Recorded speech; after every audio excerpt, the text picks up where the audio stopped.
to another edition of the PHNXDbacks podcast right here on PHNX. My name is Derek Montilla, formerly known as your mayor of PHNX. This guy next to me, Justin Friedman, he is still your vice mayor, and he is your thunderstick. And we have some very exciting news, or I guess interviews, people joining us today. It's a delightful episode. We have a delightful interview with Corbin Carroll. And speaking of delightful, we have Stefan and Chris Caray from the Amarillo Sod Poodles joining us. Guys, welcome on in. Thanks for coming by. We always appreciate getting to know a little bit more about the Sod Poodles from you two. We're so happy to be here. We're also happy that we got to go first before Corbin. That would be a really tough act to follow. I imagine Correct. It would be something like Queen coming out and then a Queen cover band trying to follow him. But the only difference is we have almost no athletic ability, so there would be nothing. Correct. But we're so happy to be on the show. Thanks for having us again. I wasn't going to do that to you guys. I wasn't going to have you come on after Corbin. I knew that's a hard act to follow. But you guys did kind of talk to us first about how good Corbin Carroll was. You guys got a chance to see him in Amarillo, and obviously he's kind of even outlived your projections, or at least all the kind things you guys had to say about him. But are you surprised, having covered him and having known him, that he is having this success at a major league level this quickly? Not even in the slightest, Derek. I mean, Stefan and I are our hyperbolic sense of speech. And we said on the record last year, he may be the greatest player that we've ever seen with our own two eyes. And right now, I mean, he's taken the league by storm. He's doing everything right. He's working incredibly hard, playing every single day, a variety of different positions, bouncing all over the order. Now he's in the 2 or 3 hole and still finding immense success. And by the way, that sneaky pop that we were talking about is showing itself fully here in 2023 with those 14 jacks already. And we're not even halfway through the season yet. Man, we are even surprised by that. I think we thought we would see him do a lot of the things, the stolen bases, the speed on the base path, the defense, but you're absolutely right. The power that he's shown has been fairly impressive. And again, not to take anything away from our minor league, franchises and our teams, but sometimes even when they do show pop at a minor league level in some place like Hodgetown, it's you can't really believe that it's real until you see it at a major league level, I feel like. I think with Corbin in particular, it doesn't matter where he hits. He's going to find the chink in the armor against whoever's pitching, against whatever team he's playing. That's the type of baseball player that Corbin is. He's a true student of the game. I mean, we could tell you that every time we were on the road with him, some guys would go out, they'd blow off some steam, they'd go take a night on the town. They'd ask Corbin every single time, hey, do you want to come out? Nope, got to focus on baseball, got to go study, got to go do the things that are going to help me get to the next level. That's the type of player Corbin Carroll is, and that's why so much success is translating for him at the next level. Speaking of exciting young players in the Diamondbacks organization, I know one Jordan Lawlar has taken a significant step forward for you guys down in AA. The Amarillo Sod Poodles are the hottest team in AA baseball, arguably right now. You guys have won 7 consecutive games at this point. I know Jordan Lawlar has been a huge part of the success that the team is having. What have you seen from Lawlar this season that has helped him turn things around? I mean, his total ability to just focus on the game at hand has been something that's been a breath of fresh air. Remember, he's 20 years old, and this guy is playing like he's 25. I mean, he's starting to play like a perennial all-star. He's playing like the first-round draft pick that they picked him at a couple of years ago. Now, this 7-game streak is unprecedented. It's the longest winning streak in our team's history. On that streak, Jordan Lawlar has a 7-game hitting streak. He's boosted his average by 80, 90 points over the last 3 years. Yeah. He's right around 250 and right back in the fold as one of the best players in the Texas League, one of the best players in all the minor leagues. He struggled early on, though. What did you guys attribute his early struggles to at the dish, at least, as far as his offense went? Well, we saw him right at the Mendoza line towards the end of the year in his first dip of the toe in the water of AA, I should say, last year. This season, I think things sort of were a little bit too fast for him in the beginning. He was struggling to pick up the breaking ball at the bottom of the zone, but he was really working. There were so many nights where we would see Jordan get in the cages late with Trammell Sledge on off days, on Mondays, when the coaching staff and we would be invited by some fans over for dinner. Sledge, the hitting coach for us, wouldn't be there because he was helping Jordan get extra swings in. So I asked Jordan in San Antonio in the middle of our really, really tough stretch, a 2-week road trip where we at one point were 9 games below 500. That was before the turning point a couple weeks ago. Has this been the biggest struggle of your career? And he said, well, it's definitely been the longest struggle of my career. And I said, have you been frustrated about it? He said, no, I mean, it's just part of the game. And for him to be 20 years old and saying that shows a lot of maturity and shows that he's going to be successful in the game of baseball for a long, long time. Yeah, I imagine for Jordan, I mean, this is basically the first time potentially that he's really struggled all that much in his baseball career. And we heard from D-backs GM Mike Hazen a few weeks ago talking about this and how he felt it was important that Jordan go through, an experience like this, facing some adversity, something he hasn't really dealt with up to this point. Switching gears to the defensive side of the ball, that was sort of a big thing for Jordan last year. I know, especially during his time in Visalia early in the season, there were some concerns with the number of errors that he was making. Sounds from what we've heard that his defense has really taken a big step forward. Yeah, I mean, it's night and day, guys. I mean, he's not just walking in Double A. He's jumping, he's sprinting, he's doing everything the right way. I mean, his positioning, his first step to the ball is so perfect. He's like a tactician when he's at the plate. And then defensively, he looks so fluid and smooth. Sometimes earlier in the season, that second hop on the weird in-between hop, the tweeners, he would have a tough time. He's seemingly figured that out, deciding to charge in on the ball. He seems to read the runners really well on the bases as well, knowing exactly when to dial up his throws, when to measure it back. It's always accurate. I think right now he's turning himself into a premium quality shortstop, and that's what he's been trying to do. And he looks totally different this year than the back end of last year when we saw him for the first time in Double A. Yeah, I'll be the first to say that we had Blaze Alexander virtually the whole season last season, and I didn't imagine there was going to be a better shortstop in this system. It remains to be seen, right? We've seen how good Blaze is. We've seen the strength of his arm. We know he's got years of experience on Jordan at this point, and he's already at AAA. Jordan's issue at the beginning of the season and at points last season, I think, was a footwork thing. He wasn't taking the best routes to the baseball, and because of that, runners were beating out throws. He wasn't getting to some plays that maybe with his athleticism he should have. But to Chris's point, he's really made the necessary adjustments defensively. I know some scouts have thrown out the idea of him maybe playing center field in the future. He looks like Xander Bogaerts to me, guys, right now. That's kind of the comparison that I have for him. Wow. I think that if he continues to hit the way that we know he can and continues to use that strong arm and make nice plays in the hole, he's going to be another very talented shortstop in the NL West in years to come. I guess the big question is, as far as his progression goes, do you think that we here in Arizona have a chance to see him added to the major league roster this year and make his major league debut? Or do you think that that's going to be something with maybe the success this team is having right now that might be put off until next season? You never, ever know. You know, Corbin Carroll was supposed to start in high A last year, started in Double A, and then after about 3.5 months, went to AAA Reno. A month and some change after that was a major leaguer. Now, a couple of things have to happen for him to be put on the 40-man. I think the trade deadline is going to be an illuminating point of time, the Diamondbacks' success and what they're going to do. I think they have a whole boatload of capital they can send in multiple different directions to get what they need to really go for it in the playoffs. If that happens, I think spots open up, and I think Jordan is a worthy candidate, along with a couple of other people on not only the Sod Poodles, but in AAA, like Dominic Canzone, that could be put on the 40-man roster. But Jordan, never say never, like we said. It's going to be a really fun finish to the season. And even if Jordan stays in Double A all year, he's going to produce a lot, and he's going to grow a lot from his experiences here and maybe even in Reno.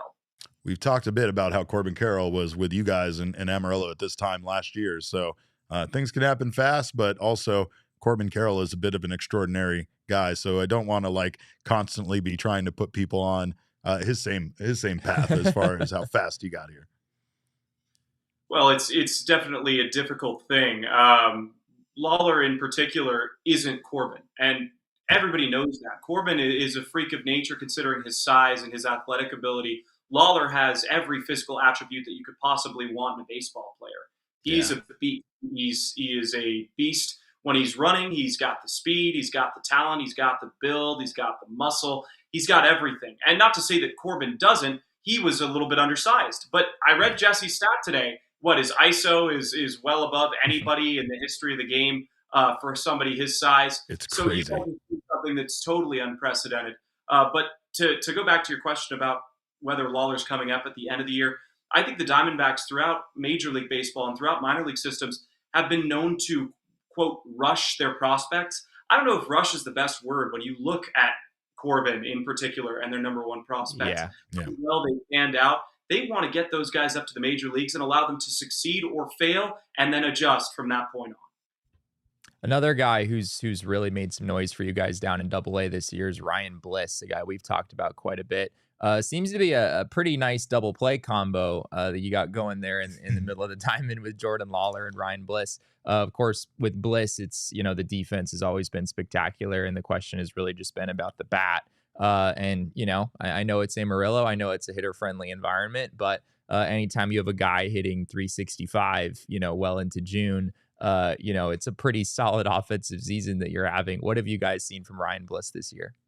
I haven't seen anything like it, Jesse. I'm talking to our roommate and also our video guy. He's going to be a GM one day. His name's Jake Shealy, works in the Diamondbacks organization. He says, you can't count a guy out until after his second full pro season. Now, Ryan Bliss is in his second full pro season. He was hitting 214 at High A Hillsboro last year. Now, 365, back-to-back Player of the Month awards in the League. I mean, it's unprecedented. He's hitting everything, fastballs especially, and he's been a hallmark at the leadoff spot for the Sod Poodles. We know Seth Beers obviously had a rough season, but he became somewhat of a folk hero around here last year with his opening day walk-off home run. On National Beer Day. On National Beer Day. You just can't write it any better. But he now finds himself in AA, and he's hitting 400 in June. So we just wanted to get an update on our guy, Seth Cerveza, and see how he's looked. Wow. I mean, he has been, I think, the biggest key to Amarillo's success this season. Him joining our order and providing left-handed power in the cleanup spot has allowed other hitters to move down in the order to less or lower leverage spots where there aren't going to be as many runners in scoring position. There isn't going to be much pressure. Seth's hitting 333 on the season, as he should. He's a former big leaguer. But what we've seen is better bat speed. He's getting to the ball quicker. He's not striking out as much. Hitting to the opposite field, I think, has been the biggest key to his success this season. Almost every time he gets up to the plate, there's somebody in scoring position, and more often than not, he's driving them in. Seth said when he was in San Antonio that he was going to hit his way back to the Diamondbacks. He's doing just that. We'd like to see the power come out a little bit more, especially at Hodgetown, but he's got a big week and a big series to try and prove that he can do it against the San Antonio Missions. Over the last few years, one of the pitchers' names that has floated around a lot is Connor Grammis, a guy who has had insane stuff from what I've heard. I've never seen him pitch in person, but it sounds like from a stuff standpoint, he was major league ready like 2 or 3 years ago. He's gone through some injuries, and I think the command has always been a bit of a question for him, but he's made his way up to AA this season. Seems to have had some success. I know that there may be a few more walks than you would like, but it seems like his stuff is absolutely playing at the AA level so far. Well, listen, guys, walks are going to happen, especially in Amarillo, especially when you're trying to pitch around guys. But Connor Grammis has been fantastic. I mean, we didn't know what to expect. He actually debuted in San Antonio. The first game that he played, he picked up a win or a save. I'm pretty sure it was a win for Grammis.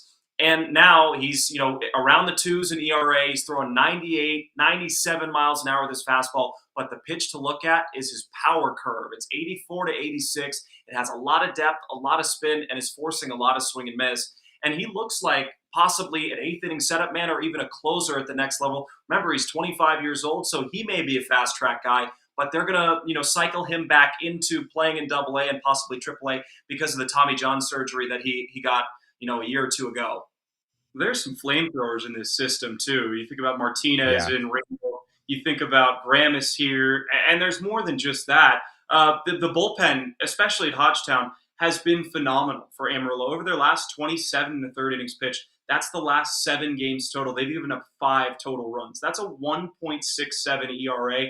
There's a lot to be really happy about and really excited about because we've seen the memes that you guys post out on PHNX Sports. The bullpen with correct. They need a little help. They need some stability, and I think there's some in the system too. So they may not be too hasty to trade for relievers this season because there are a lot waiting in the wings. You guys should be really excited about Connor Grammis and others that are coming up through the system. We are very excited, and I think honestly, the way the Diamondback system has worked out so far, it even makes this trade deadline that's looming on August 1st. Interesting because at times we know this minor league system so well that it does make us a bit hesitant for them to trade away future pieces of this team to possibly start winning now, when that probably wasn't the game plan at the start of the season. So regardless of the success of this team, we love our minor leaguers. We don't want to see them jeopardize, what the future of this team could be, because there are a lot of good players in their system. I think the D-backs could trade for Shohei Ohtani, and people would be like kind of happy, but they'd be really devastated at whoever they had to trade. Oh yeah, especially if it was like a Jordan Lawlar or somebody like that. Absolutely. We're not even discussing that. But I did want to ask you guys. You have 3 calf fries nights under your belt now. What's the reception of the greatest name in minor league baseball as far as the fans go and everybody there in Hodgetown?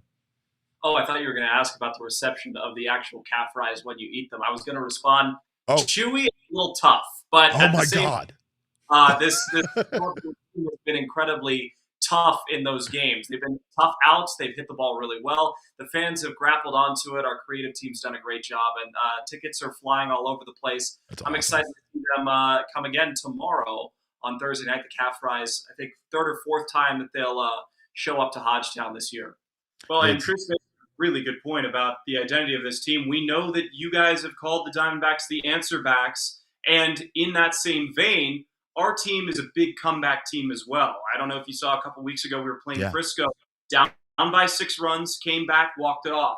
Next day, down by 7, Jordan Lawlar comes up, walks it off in the 10th inning. Yes. So we have coined our group, because we're in AA, the adolescent answer backs. They're not adolescent answer backs. So that's what we have going on in Amarillo. And we love alliteration. Well, wait 1 second. You love alliteration. There's one more thing. You never know what you're going to get at a Sod Poodles game. A lot of the time you get late inning responses. And as my dad always says on the air, it's almost become a cliche in our broadcast. They may not always give you a start, but they'll give you a finish. So they're not only the adolescent answer backs, but they're the pulmonary poodles as well. The pulmonary poodles for sure. I love this. I love this so much. We might have to get answer backs on a shirt, Jesse. We might. That might be something we get out there, and maybe we'll get you to a couple of those shirts once they drop. But guys, we thank you so much for joining us. We always love having you on, and you always provide a tremendous amount of insight about the youngsters in the minor league organization. Well, we can't wait to see you guys again soon. Thanks so much for having us. Yeah, yes, guys, thank you. Did a great job, and just can't wait to see what you guys do next. Hopefully the D-backs keep the good times rolling. If you ever need anything, you know where to find us. We appreciate it, guys. Thank you so much. Well, they're just absolutely delightful. And Michael says, when are Derek and Jesse doing a road trip to Amarillo? Not soon enough. The answer is not soon enough. Conversations have been had. Yeah, conversations have been had. It's gonna happen eventually, hopefully. Yeah, we're gonna make it down there. Happen. Yeah, Hodgetown's a wonderful place to watch the baseball. Should we do the Big Texan Steak Challenge while we're there? Oh yeah. We're doing what's the Big Texan Steak Hit them Challenge? with it. I got to look up exact details, but am I gonna regret everything? You are going to regret everything. But But in the meantime, I want to thank all of you guys for stopping by for that interview with these guys. Thank you for being here on the PHNX Sports YouTube channel. If you haven't subscribed already, do so. Sign up for notifications. That way you don't miss whenever any of these wonderful shows on this network go live. And leave us a thumbs up. We always appreciate that. It makes us feel good about ourselves. Warm feeling in my tummy. But also, if you're listening on your audio podcast side, we appreciate if you subscribe there as well. Leave us a review. We always appreciate that feedback. And if you haven't done so already, grab yourself a PHNX Diehards membership today. You can go to gophnx.com. Not only will you get a free voucher from Mountain Mike's Pizza right away, you get a free piece of merchandise from the PHNXlocker.com. You also get 20% off all future purchases. You will get a Dobson Ranch card. You will get access to our members-only Discord lounge, Jesse's newsletter, Full Count, and so much more, including discounts with our partners, members-only merchandise, members-only invites to events, and so much more. So grab that membership today. Big thanks to our friends at Pins and Aces. Again, that was one of our big events that we had. That was an absolute blast. Jesse was out there working a golf hole and everything. So he had a good time, and we always enjoy.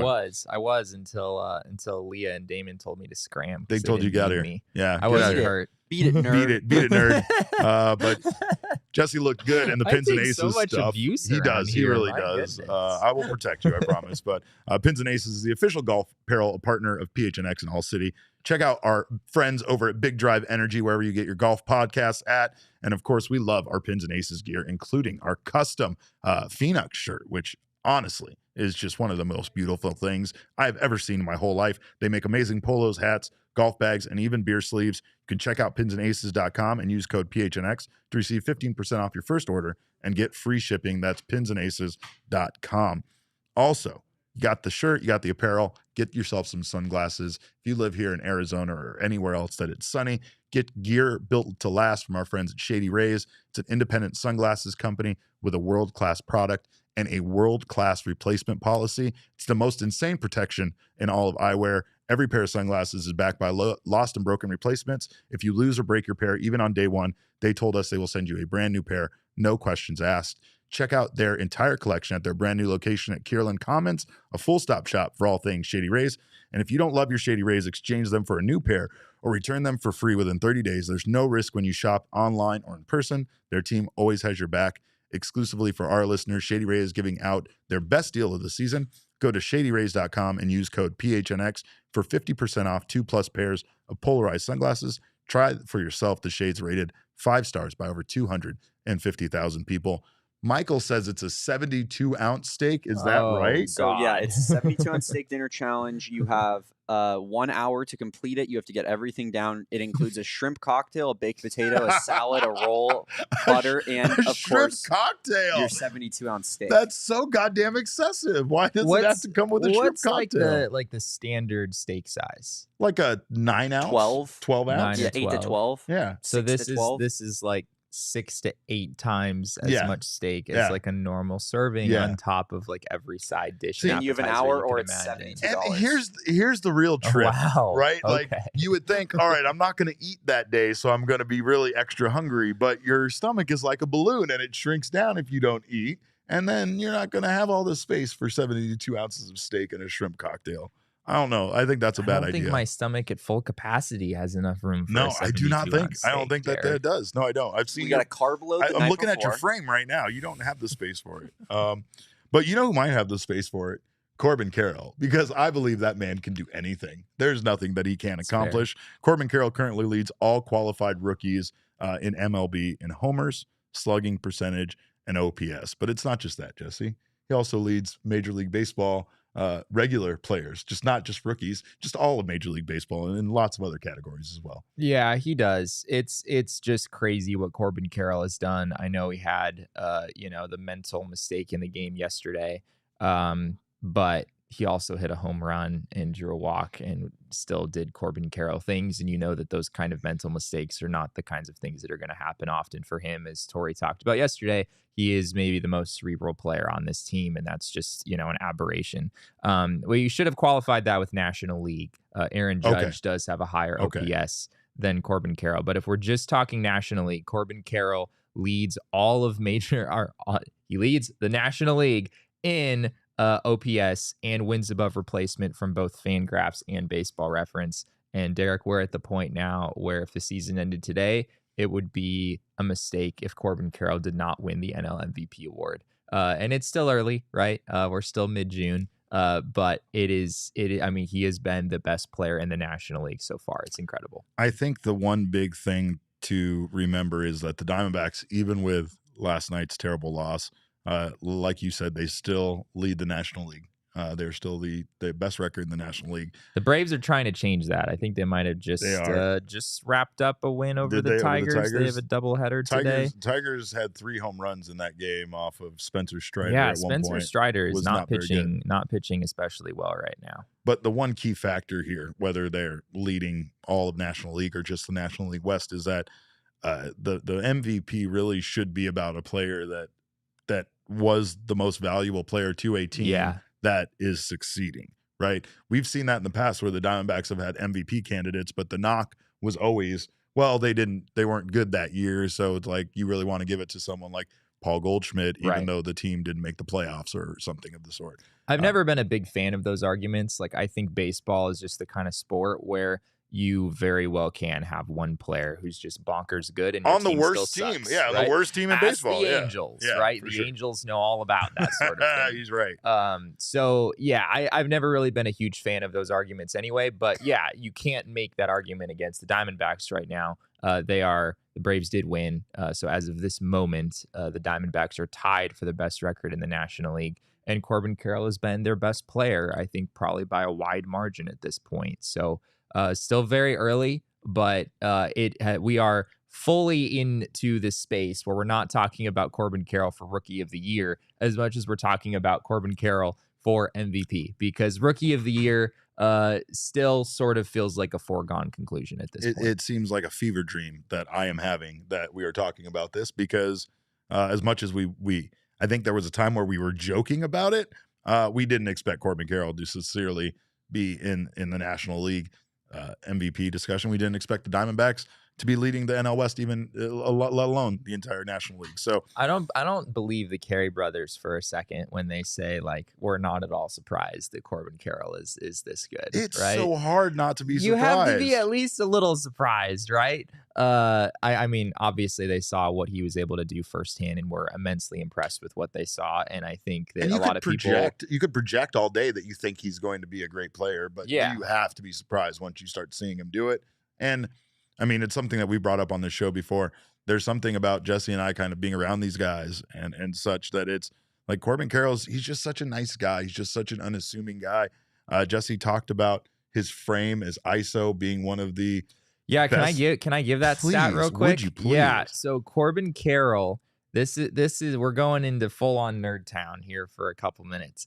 So ISO, for people who don't know, it's isolated power. It's really simple. It's actually just the difference between your batting average and your slugging percentage. Slugging percentage is kind of a flawed stat for power because it inherently goes up if a hitter has a higher batting average. It's a lot. If you're a 300 hitter, it's much easier to have a 500 slugging percentage than if you're a 200 hitter. Correct. The 200 hitter in that instance actually has considerably more power. So ISO sort of isolates just the power and takes away the hitter's ability to just get on base a lot, essentially. So Corbin Carroll has a 286 ISO this season, and that is an insane number. 286 is, I mean, that would be good enough to be probably top 5, top 10 in baseball over the course of a full season.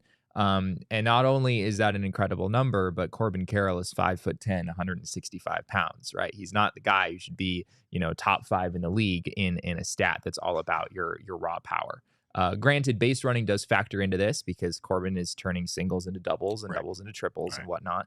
But he's also hit 14 home runs. I mean, he really is showing that power. I did a search last night of all players who are at or below Corbin Carroll's listed height and weight, so those being 5'10", 165, there has never been a player who has posted that high of an ISO over the course of a full season. There was one guy, I want to say it was back in, it might have been the 70s. I think back in the 1970s, there was one player who had an ISO of 282, I think was the highest ever by a player at or below Corbin Carroll's listed height and weight. So just unbelievable what he's accomplishing, not just from a numbers standpoint, but considering how small of a human being he actually is.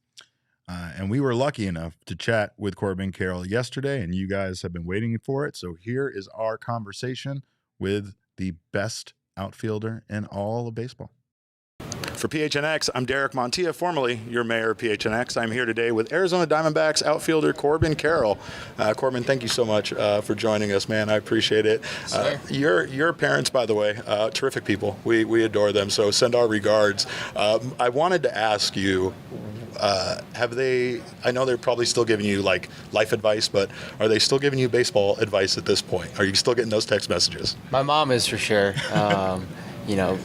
Dad's never really been that guy. No. But yeah, mom will definitely make her input known. Yeah.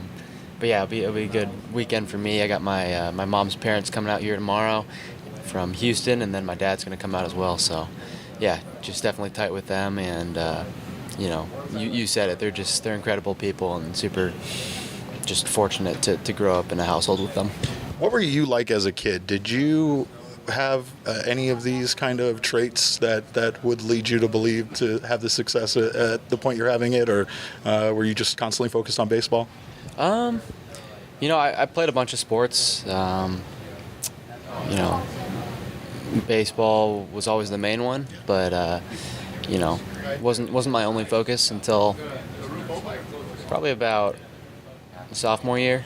And then it was just school, baseball. Mom always liked to say school comes first, right? Yeah. But yeah, I mean, in terms of traits, I guess I've always been a little bit on the obsessive side, or like if I'm going to do something, I'm going to do it all the way. So I'd say that there would be some examples of that probably growing up, but that's probably the main one. Yeah. Well, I mean, you've talked a bit about how much you've committed to this game, and we saw you, even during an injury, kind of spend your time really wisely and efficiently sitting with the scouts. And I was always curious about that. Like, what was a big takeaway for you? Like, did you have any epiphanies or anything like that of sitting with them, or was it just kind of like small pieces of information that kind of helped you in your game? Both. The big one was the, kind of seeing that Major League Baseball players aren't perfect, seeing the guys at this level make mistakes. I think that's important. As a minor league player, it kind of feels like those guys are, on this pedestal, right, and just on this different tier from you. And I think in a lot of people's eyes, maybe at least in mine, you kind of you think these guys are perfect. And being able to be out here for maybe 60 games or so, it was 2021, right? Yeah. So I saw plenty of mistakes on both sides of the ball, on ours and theirs. But yeah, I think you see that the best players are the ones who respond and don't let those bad outcomes, kind of impact future. And then also little parts of the game as well. Sitting with Gardy, Jeff Gardner, he was doing advanced scouting for us at the time. Sitting with him, great baseball mind, experience as a manager, a player on the scouting side now. So tons of little just details from him. What is your relationship with Torey Lovullo like? It feels like you guys have a good relationship, and it feels like Torey has been had a good relationship with obviously everybody on the team, but especially with you young guys kind of coming up. How has he been kind of instrumental in your transition from being a minor leaguer to an everyday major league player? Yeah, he's been super important. He's always made me feel very comfortable. Within the first couple of days of getting to Arizona, got to meet him, and that was our first interaction there was here. And then even throughout my minor league career, going through that injury, he'd always check in. He'd either stop by Salt River, a phone call, a text, whatever it was. And so I think that's just a big part of who he is. He's a player's manager. He makes you feel valued. He makes you feel welcomed, and I think it's been huge for me. Who else in the clubhouse not necessarily became a mentor for you, but was there anybody that kind of helped you out or kind of welcomed you to the team when you got here and maybe gave you some tips or some pieces of advice? None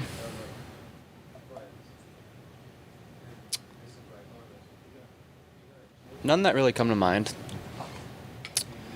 This year, definitely, there's been some super, important veterans for me who've been around the game, seen it all, and Evan Longoria, Nick Ahmed, Walk, Rojas, just all those guys have been really great for us younger players, and I think just helped even out the highs and lows that we've gone through so far. You bring up the younger players, Jake McCarthy actually being one of our favorite guys as well, and I know you guys are kind of close, right? Yeah. First of all, I need to settle this. I know you kind of stepped away from the game, but could you still wipe the floor with most of your teammates in Fortnite? Fortnite? Probably not. That fell out of practice? Shoot, yeah, that PS4 hasn't been turned on in a little while.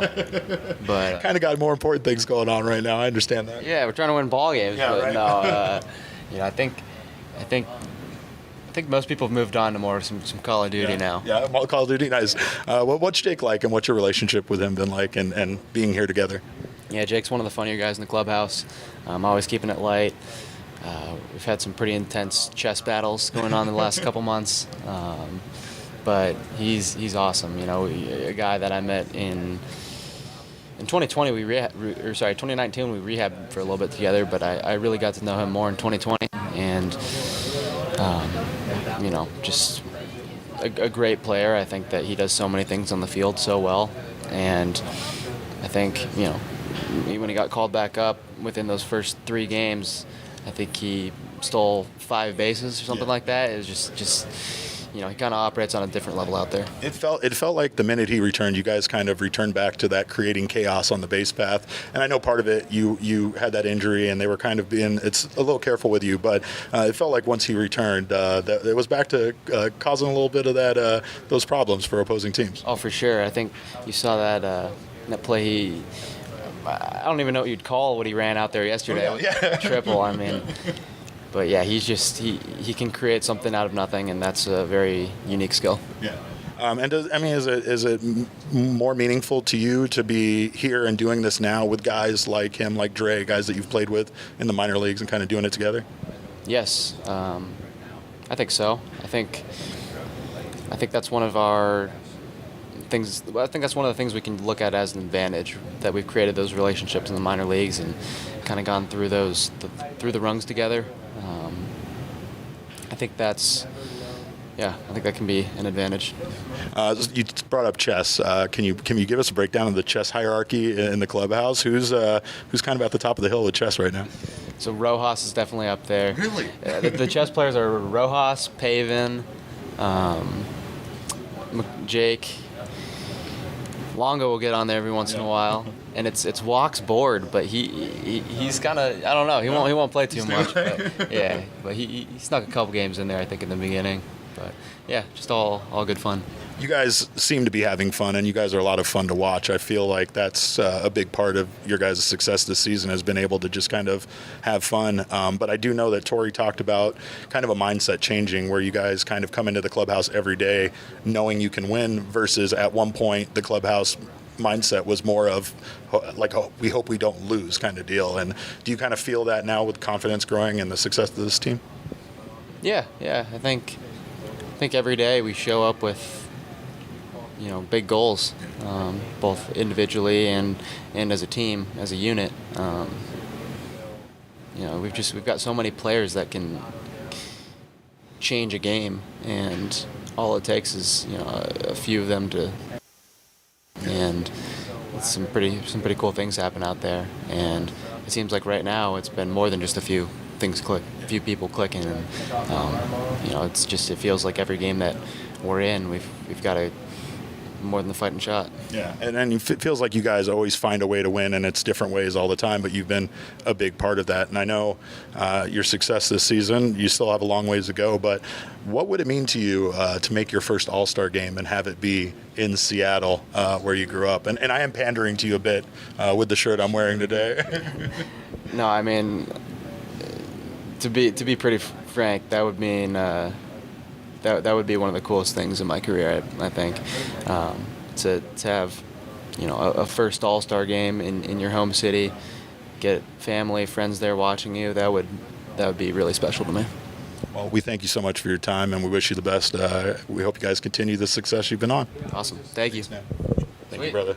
Appreciate you. That was great guy, outstanding individual, and we both are a bit surprised when he said that they moved on from Fortnite, that he meant to, like, you know, other more adult things, and then he just followed it up with saying Call of Duty, which is, again, fantastic. They're all kids at heart, right, Derek? And kids at heart, they're kids at age, Jesse. Are you kidding me? These are still children compared to my old ass. But I do love them a lot, and I'm very excited for his success, his continued success. He is a very humble guy.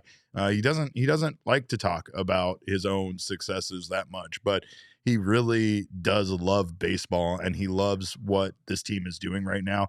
I think we can all agree with that, with the exception of a few people in the chat. Mo, I'm talking to you. Of course, you're not a fan of his success. But I will say that we very much have a chance to see this guy maybe do some magical stuff this season.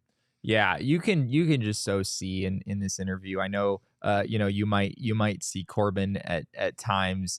Maybe it looks like he doesn't love the spotlight too much. He doesn't love the attention, and there's probably some truth to that. I don't think Corbin really likes talking about himself all that much.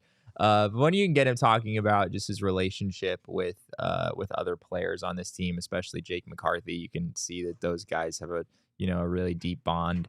It's awkward to get asked some of the questions that he's been asked, by the way. Like when you win National League Player of the Week, they're like, how does it feel? Good. I mean, like that's kind of his answer. And I mean, I don't know. It was very relatable because I don't know how I would answer that other than good, right? Like that's fair. It feels like it's nice to be acknowledged for the work that you've done and the effort that you've given, but at the same time, it's just one weekly award thing. It almost feels like when you work an office job and they give you the certificate for like getting 100% on your quality calls or whatever. You're like, what am I supposed to do with this? Right? Like, I don't know what to do. And then being asked about it afterwards. How do you feel about getting 100% on your quality calls? That kind of thing. But I do enjoy watching him play baseball. And honestly, like Corbin is one of those guys that he's just a very sincere human being. Like, I think that's the reason why sometimes like he's so thoughtful and he wants to give good answers. And he doesn't really want to like say something that I think is necessarily going to be made into a bigger deal at times when he just really wants to concentrate on baseball. The obsessive comment, though, was so interesting to me because he's called himself that, and not just that interview, but at other times. And I mean, he really does say, like, I think we had Jake McCarthy say that when like baseball became his life, that was his life. And I think it's illustrated by the fact that when he was injured and instead of taking any time off to go play Fortnite, he instead hung out with scouts and got better mentally and just understood the game of baseball better. If you're a fan of the Diamondbacks, you should probably have a Corbin Carroll jersey in your closet somewhere, right? Like Absolutely. he is signed to a long-term extension. He's not going anywhere. He is currently the rightful favorite for the NL MVP award at the age of 22.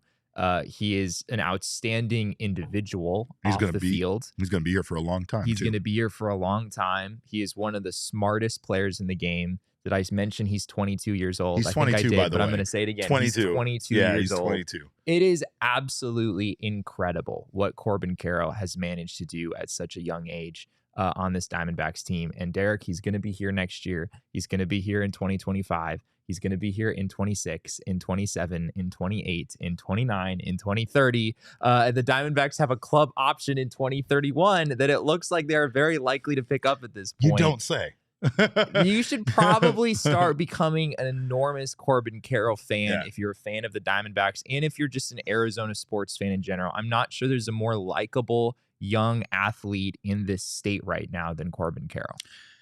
And honestly, I know we're going to circle back to this discussion, but there is a lot to be said about the Diamondbacks extending him prior to this season. Because should he win that Rookie of the Year award, should he win that National League MVP award, that his contract, Derek, might start with a 3. I don't know if you could get Corbin Carroll for Julio Rodriguez money if he actually continues what he's doing right now. It's wild. And the Diamondbacks clearly made a very smart decision in signing him when they did, because frankly, even at this point, it's only been 2.5 months of the season. But if they started those conversations right now, the Diamondbacks may very well be priced out already. Jesse, speaking as someone that has been with their spouse for a very long time, sometimes you just understand that you've outkicked your coverage and you need to lock it down as soon as possible. You need to put a ring on that finger and you need to keep them long term. And that's exactly what the Diamondbacks did. Before she changes her mind. Quick. Before she learns the real me. But anyway, speaking of circling back, circle back to your Circle K wherever you are in the Valley.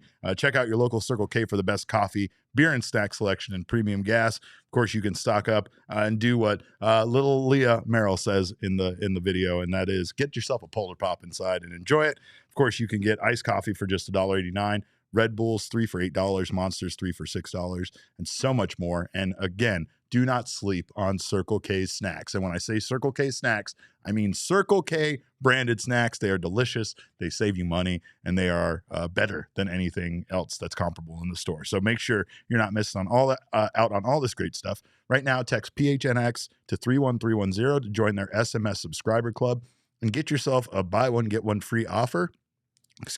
On 32-ounce Polar Pops. Head to circlek.com/store-locator to find Circle K's near you. And Rach in the super chat, $10 super chat. Thank you so much. It's a great interview and episode. Happy Wednesday. Happy Wednesday to you. Thank you so much. We appreciate that. Jan says commit before she smartens up. That was the exact game plan, Jan, of course. So I did my best there. But also while you're at Circle K, of course, they have a wonderful beer selection, but make sure you get the best beer in the Valley. Make sure you get Four Peaks. Sports are just better with a Four Peaks in your hand, and they are the official craft beer of the Arizona Diamondbacks. If you go out to Chase Field, hop over to the Four Peaks draft room located on the suite level and check out all the wonderful beers they have to offer there. They have a gigantic selection of Four Peaks beers there, so make sure to check that out. Join us for our D-backs takeovers where we will be meeting in the Four Peaks draft room before every game. Check out the events page in our show notes to find dates and tickets. And of course, follow them over at Four Peaks Brew or go to fourpeaks.com/events to stay up to date on everything Four Peaks has to offer, including their Four Peaks for Teachers promotion, which right now you can nominate a teacher to win a 11 $1,000 cash grants, and one lucky teacher could win a teacher's lounge renovation provided by Four Peaks. So go over to fourpeaksforteachers.org to nominate, donate, or reserve your kit. And of course, do that soon because that will be closing very shortly. You can also thank a teacher. You can also, if you are a teacher, check out their 8th Street Pub. Every Tuesday through July, you bring a valid teacher ID and receive $4 pints of Kilt Lifter, Wow, Hazy, and Hop Knot. So check out at Four Peaks Brew or at Four Peaks Pub to keep up with the latest at Arizona's hometown brewery. Must be 21 or older to drink Four Peaks, and please drink responsibly. It is power rankings time, folks, because Major League Baseball, things are shaking up in the Major League Baseball world, and we are ready to take a look at where the Arizona Diamondbacks fall on our power rankings. That's all we care about here is where the D-backs are at. And the D-backs are up three spots to 5th. They might be 5th on our power rankings, but they're still number 1 in your hearts. And of course, still very little movement up there at the top. But Jesse, explain the Braves being 3rd. Explain the Braves. Can I talk about the Diamondbacks first, Derek? No, I need an explanation about the Braves being 3rd first, and then we'll get to the Diamondbacks. Why did you have them moving up after what some could consider a tough week for them? They were okay this week. I mean, they were like 4-2, something like that. I mean, I guess last week I took all the flack in the world for having the Dodgers above the Diamondbacks. How dare you? Now I guess I'm going to take flack for having the Braves over the Correct. Diamondbacks. Correct. Although as of this moment, the Braves and the Diamondbacks do have identical records. The Braves have the Braves have a significantly better run differential than the Diamondbacks, and they're really banged up right now. But I think once they get Max Fried in particular back from injury, I think that really changes their outlook considerably. Fair enough. They are kind of their pitching staff in particular is operating at about 60 or 70% right now. Without Fried, Kyle Wright is also out for them. I mean, the Braves were the team I picked to win the World Series coming into the season, and I still believe in them, even though things haven't been. Things have still been pretty good for the Braves recently. But yes, the Diamondbacks are ahead of the Dodgers this week, Derek. Let's go! Top 5, baby. We're not having those conversations again. The Dodgers had a bit of a tough week. They've lost 6 of their last 10 games. I still think that when the Dodgers get healthy, I still think they are a very formidable team, frankly. But they also have some flaws, right? I mean, the Dodgers bullpen has one of the worst ERAs in the sport right now. I think they have a number of guys who are underperforming back there. I'm a little bit skeptical that, some of the relievers last year who were so incredibly good for them are just all of a sudden terrible. I don't really buy into that fully. But yeah, the D-backs deserve to be in front of the Dodgers at this point, just given how the Dodgers have played recently. Yeah, and we got the Angels moving into 10th place there. That makes 3 American League West teams in your top 10, now making them a formidable foe. But rightfully so. The Rangers, Astros, and Angels are all pretty good. The Angels are 7 games over 500, and they're 3rd in their division. That's kind of crazy when you look around baseball and see some of these other divisions. And and what the leaders look like compared to a few divisions. I mean, even the National League West that we predicted was going to be, a very good division this year, especially considering how often we played non-division opponents.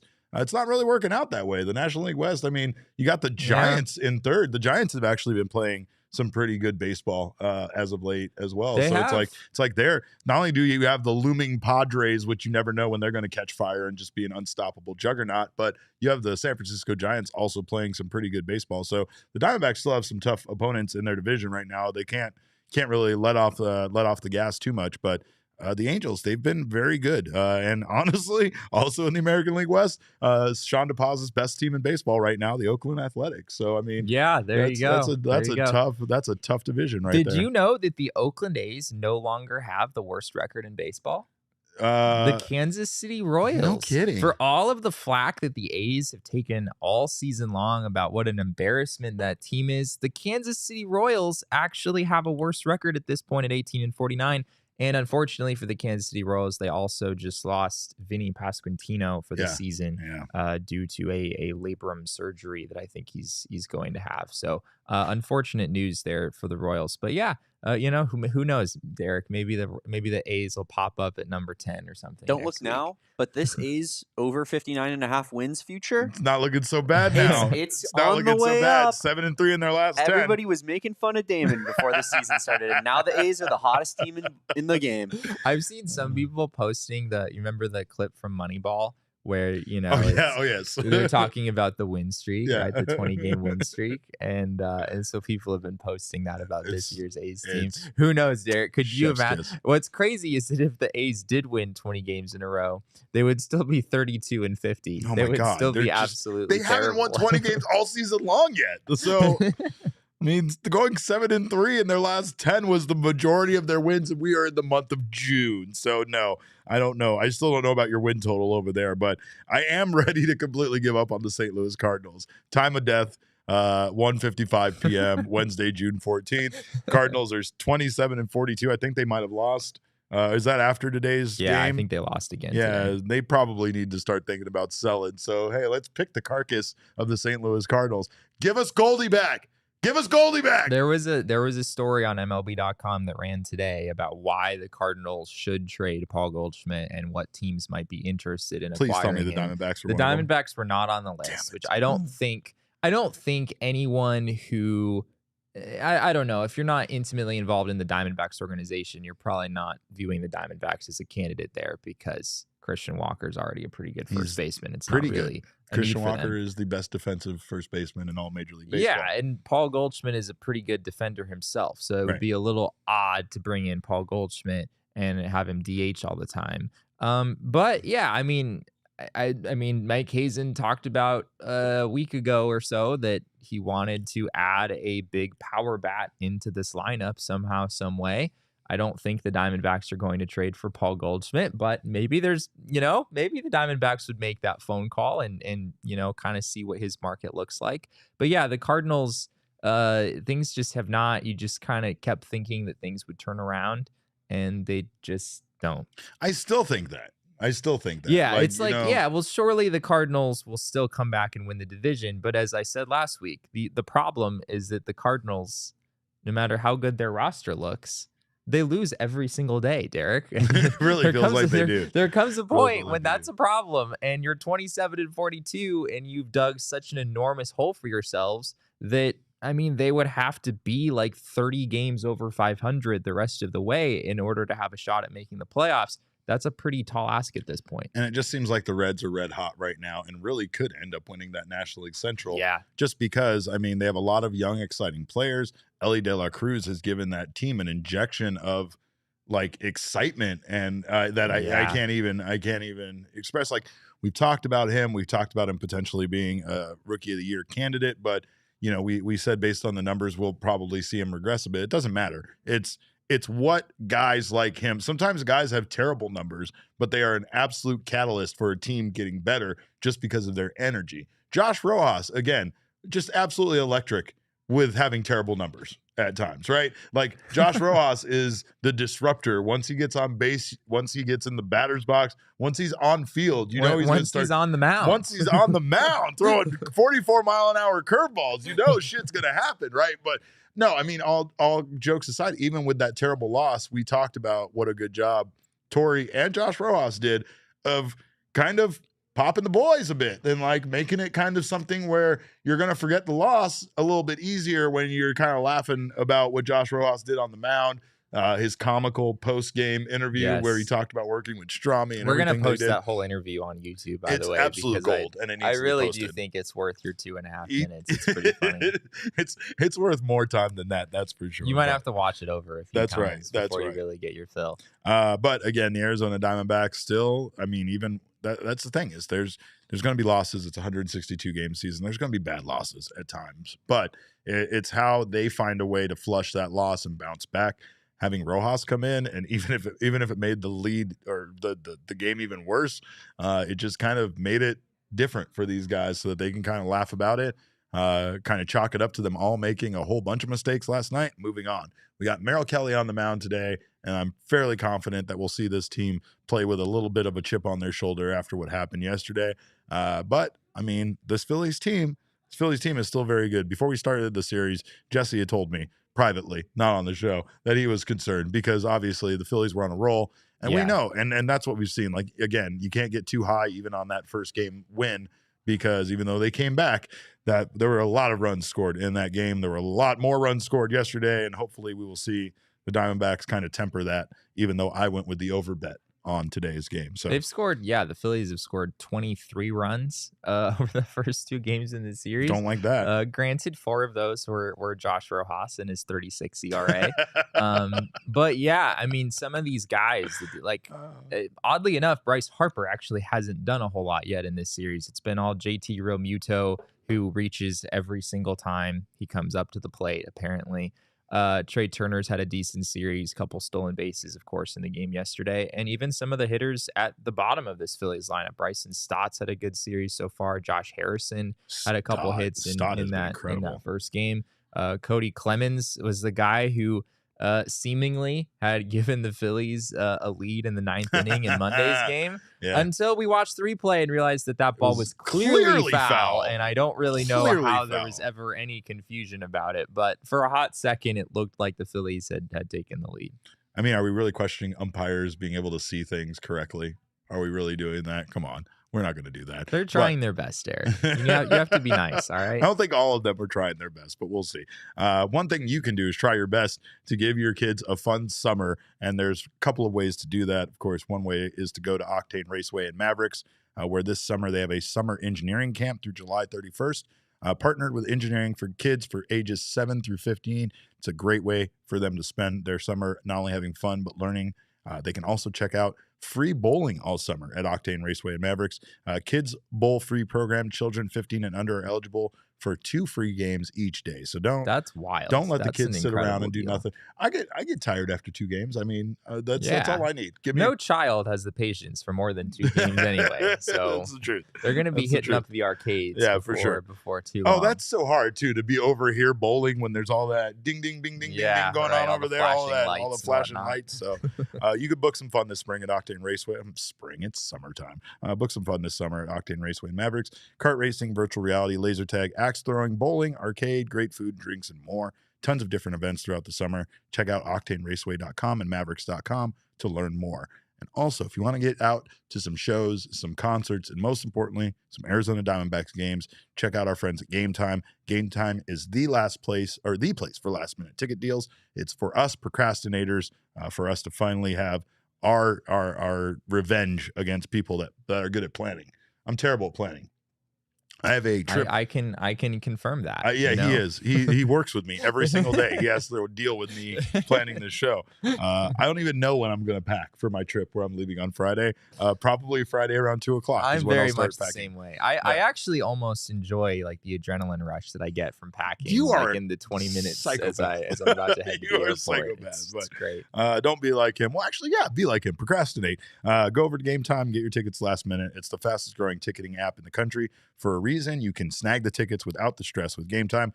Download the Game Time app, create an account, and use code PHNX for $20 off your first purchase. Terms apply. Again, create an account and redeem code PHNX for $20 off. Download Game Time today. Last minute tickets, lowest price guaranteed. Skeletor the Great says, I use Game Time for my visit in July. Excellent. And I hope you got He-Man that time, but we'll see. I'd love a report back on that. You guys can follow us on Twitter. Again, big shout out to Corbin Carroll. Big shout out to Stefan and Chris Caray for joining us. We thank all of those guys for their time. And of course, we thank you for your time. You can follow us on Twitter. I'm at @cap_caveman with a K. Jesse is at Jesse N. Friedman. Sean DePaz, who's not with us today, he's a little sick. We kicked him the fuck out of here because he's blowing his nose. Why was he here in the first place? I couldn't believe I sat next to him in a closed room last night being sick. But you can follow him at Sean_DePaz. Of course, the man behind the keyboard is the one and only Damon. Damon, you can get him on Twitter at Damon Dog. That's DAWG at the end. With a little, you got bark at the end. But of course, our show is at PHNX_Dbacks. And all roads lead to @PHNX_sports on Twitter, Instagram, and Facebook.